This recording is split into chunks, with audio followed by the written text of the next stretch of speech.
So this is a 400-ish cc inline four. So it sort of revs up to 15,000 RPM. They originally announced the ZX-25R, so 250 inline four, but that was only to be sold in like Indonesia or something. I remember that, yeah. Because I was saying that I used to have a 250 four-cylinder and I loved it because it was kind of, again, it's kind of silly. It's a little bit unnecessary, but it was brilliant.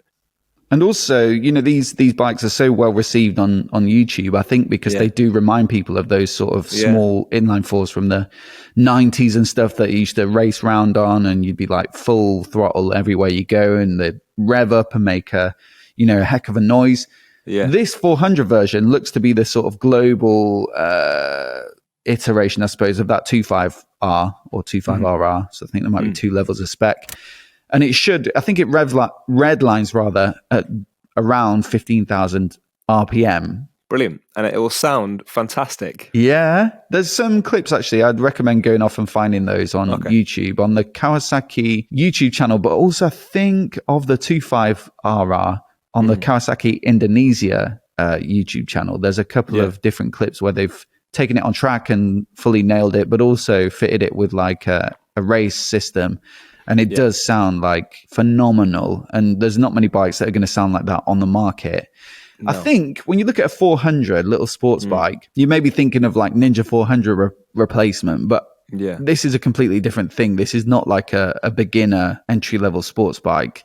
This is more of like it's like an acquired taste sort of track bike kind of thing, isn't it? It's for someone who wants that particular genre of more lively, revvy bike, and they want something lightweight perhaps to do, like I say, track days and that sort of thing on. So they haven't given any power figures, but this is what I was talking about when we were in the previous bike, about how, you know, horsepower is a product of torque and revs basically.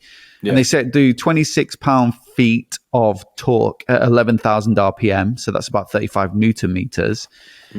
So if it redlines at 15,000 RPM, assuming it carries if it carried all of that torque all the way up to 15,000 RPM, that would give it 75 horsepower peak, but it'll probably tail off that torque a bit. So it's probably about 70 or 65, which I think sounds pretty phenomenal, because you're thinking of a 400 being like a small beginner bike, but really this is a competitor for like the R7 and the Aprilia 660, you know, the RS 660, because they make, well, the R7 makes 72 horsepower.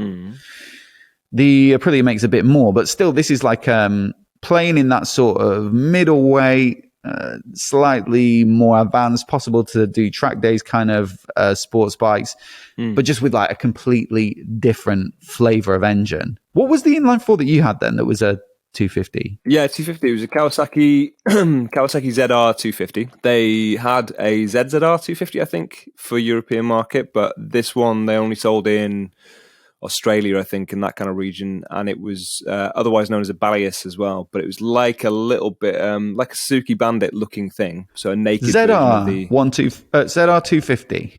ZR 250, yeah, or just type in Balius, but you'll be able to find. What does Balius mean? I have no idea. Had a little horse on the side though, so maybe it was compared with the. Maybe that was a horse. It was originally red, and it sort of looked a little bit more pink, and the horse could also look like a pony. So it was. It sounds like bilious, which is not a pleasant. No, not a nice word. But yeah, so it was. I believe it was called the ZR 250, but you can find clips of them online, and it was one of those that I just saw pop up as a really random bike. Really random choice. It was after mine got stolen as well. It was only £600. I was like, screw it, just to get around town, I'll get one of them, and it looks quite nice.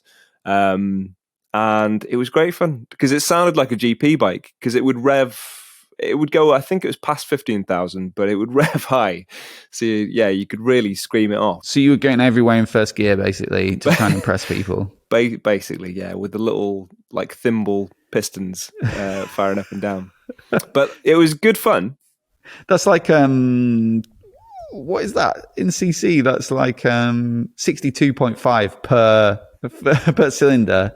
Is a cc the same as a sort of a milliliter? Yeah, pretty much. Yeah, it is, isn't it? So that's like a shot glass. That's like 4 large shot glasses. Granted, 60 mils. That's a big measure, but that is tiny, isn't it? It's almost like toy-like. Yeah, fully. It was it was a great little thing. I mean, it wasn't a keeper, unfortunately. For what reason? Are any of your bikes ever keepers, mate? No. No, so it was too small. I know, obviously to do any kind of a trip on it, it was only good for town stuff, because if I was going any long distance stuff, that was just too much.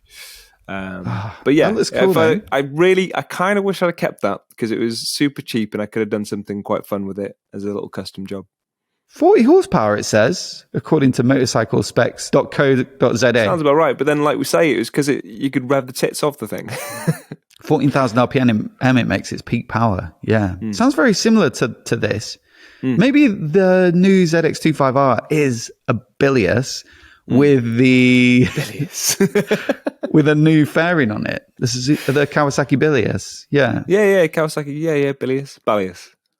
Anyway, we're talking about the ZX-4RR. So, like I say, not a learner bike. 60, 70 horsepower, I'm estimating. I would say 60, yeah. I'm basing that off. So, for me, I am all in on this. I like the sounds of this because, as I've mentioned previously, right, it's really good fun having a little sports bike, something that you feel you can really grab a hold of and get pretty much everything out of the bike, you know? And this probably this would be faster than the thing. I was thinking it was a 300 I was on from CF Moto. So this will undoubtedly be a little bit quicker as well. And probably has some decent spec gear. Or Kawasaki sort of play it safe with that, but they balance it really well. Like everything sort of feels appropriate for the size and everything like that. Yeah, I mean, you're never going to get like, I know what you're saying, you're never going to get it dripping in like fancier stuff, but it does have some good gear if you want to hit a low down. But you wouldn't need it, would you? Because if you put, if the brakes were too good, you end up unsettling the bike a little bit, sort of settling into a corner and stuff. Or if the suspension's too stiff for a light bike, then that's kind of pointless as well. So there's no point in sticking Brembo stylemas on the thing. For the ZX-25R, I think they did offer a track kit or something. So if you did want to go that route. But yeah, it does have upside down fork, which a lot of the bikes that are more beginner focused don't have. The riding position looks a bit more aggressive as well. They've got their horizontal backlink shock design as well. But also it gets quite a few bits of tech. So 3 riding modes: sport, road, rain. Wow. 2 levels of power from the throttle. 3 levels of TC, I think, and off. TFT dash, phone connectivity. Twin discs as well up front. It's got the works. That is up-spec'd in terms of electronics for a little 400. That's cool. I like that.